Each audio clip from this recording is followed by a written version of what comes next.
Ce vendredi avait lieu le conseil métropolitain. Au menu, on a discuté transport avec notamment l'extension des Biclous, un nouveau pont Anne de Bretagne pour y faire passer le tramway ou encore la nouvelle gestion des parkings relais, trop souvent saturés, à la Noussère.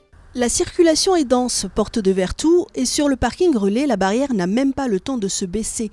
Les usagers se pressent car le temps défile et les places sont comptées. Moi, je la mets tous les matins à 8h30 et à 8h35, il n'y a plus de place, quoi. Donc on est obligé d'aller se garer beaucoup plus loin. Bon, je cherche même pas parce que c'est complet. Alors, je fais le tour des coins et recoins. Et souvent, ça ne marche pas, alors, compteur.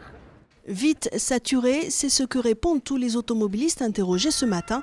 Les P+R seraient victimes de leur succès, mais il semblerait aussi que certains usagers transgressent les règles. Ouais, il y a des voitures qui restent là toute la semaine, voire un peu plus. Ouais. Ça fait quand même quelques places de prise pour les utilisateurs quotidiens. Comme il y a eu des constructions récentes, c'est peut-être aussi la cause de cette saturation.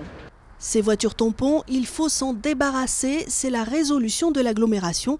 Cela permettrait de regagner 700 places sur les 18 parkings relais. Pour cela, une nouvelle gestion sera mise en place le 1er septembre 2018. Pour les gens qui n'ont pas de carte libertane, en fait, il faudra prendre un ticket de P+R et le ticket du P+R vous permettra de voyager en transport en commun, aller-retour, pour 1 à 5 personnes.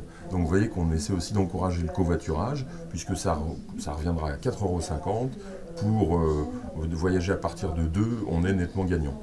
Pour les résidents, un tarif spécial sera mis en place pour la nuit et les week-ends. Un contrôle donc plus strict pour garantir aux usagers quotidiens un peu plus de fluidité.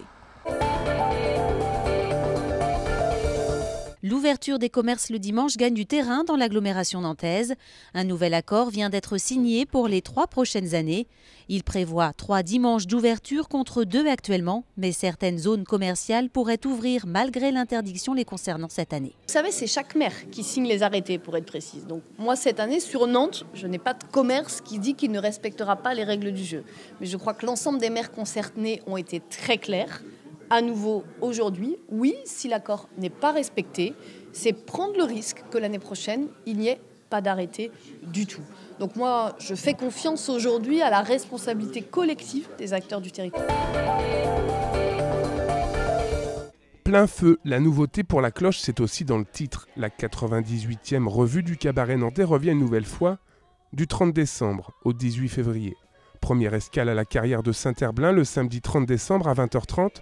S'ensuit 38 autres représentations jusqu'au dimanche 18 février, là aussi à 20h. Entre-temps, chaque vendredi, un dîner revue et le music-hall classique chaque samedi et dimanche. Bref, la nouvelle création se veut à nouveau pleine de surprises, avec pas moins de 14 spectacles et autant d'humour, de danse et de scénarii rocambolesques. Sur scène, 25 artistes bénévoles et professionnels ainsi que des musiciens. Dans les gradins surélevés, cette année, 600 spectateurs attendus par représentation.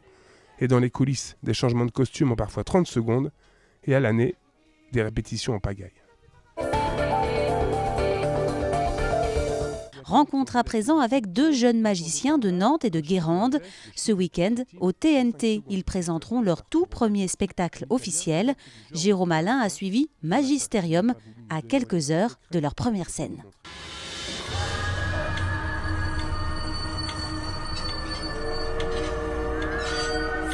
TNT, Nantes, fin de matinée. Lucas travaille en tant que rôde, il décharge des camions pour le spectacle vivant. Brice est lui metteur en scène et créateur de costumes.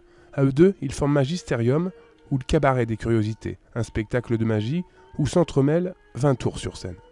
J'ai commencé avec un tour tout simple, avec un élastique qui passait de 2 doigts à 2 autres. C'est mon papa qui me l'a appris. Ensuite, à Noël, j'ai eu la boîte de magie que plein de petits garçons ont eu. Et ainsi de suite, et ainsi de suite. Et en fait, j'ai appris sur Internet, j'ai acheté des tours de magie. Il y a des magiciens qui m'ont donné des conseils, qui m'ont appris des tours. Et puis, c'est de la passion.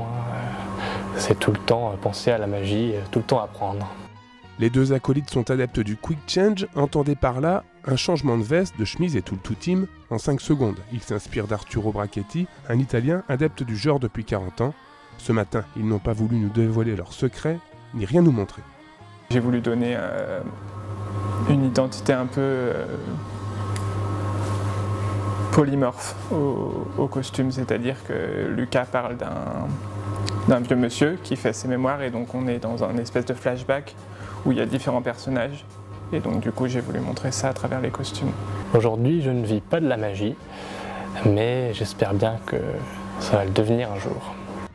Les deux ont du talent, c'est certain. Jusqu'à la fin de l'année, ils seront sur scène de Vannes, à La Rochelle, en passant par la Loire-Atlantique, avec le secret désir de créer un autre spectacle pour 2018.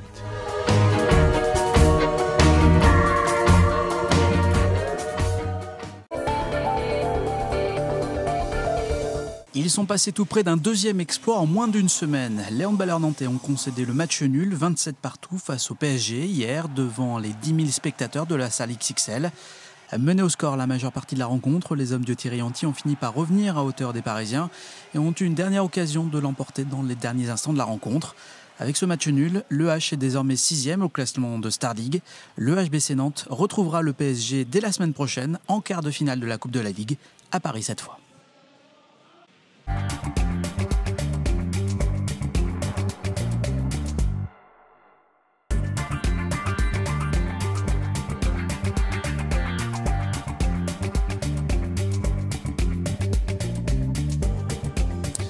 Alors ça part d'une idée qui a été émise il y a quelques années déjà. On avait une certaine expérience des courses puisque la classique Loire-Atlantique depuis 10 ans se déroule aussi sur nos terres. Les coureurs, les managers nous ont demandé d'aller plus loin parce que le circuit qu'on a aujourd'hui est très sélectif, très intéressant pour un championnat de France. Donc on a décidé de se lancer dans cette opération en mettant autour de la table différents partenaires qui nous permettront d'organiser cet événement.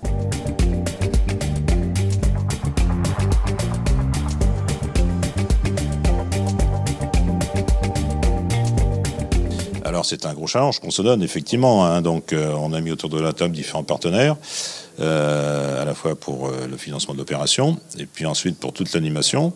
Donc tous les clubs de vélo du secteur vont travailler avec nous, les communes également, bien sûr le département, bien sûr la région, Nantes Métropole aussi qui va être intéressé par l'affaire puisque nous allons envoyer beaucoup de coureurs, etc. dans les hôtels de Nantes parce qu'il y a toute cette logistique à prévoir aussi. Donc c'est un événement important à organiser, c'est pour ça qu'on s'en préoccupe dès maintenant. On va se donner 18 mois pour bien mettre ça en place et tous les partenaires qu'on a pu voir aujourd'hui et ce matin sont enthousiastes à l'idée de mettre ça en place et on a donc créé ce matin un comité d'organisation qui va maintenant se mettre au travail pour organiser cet événement.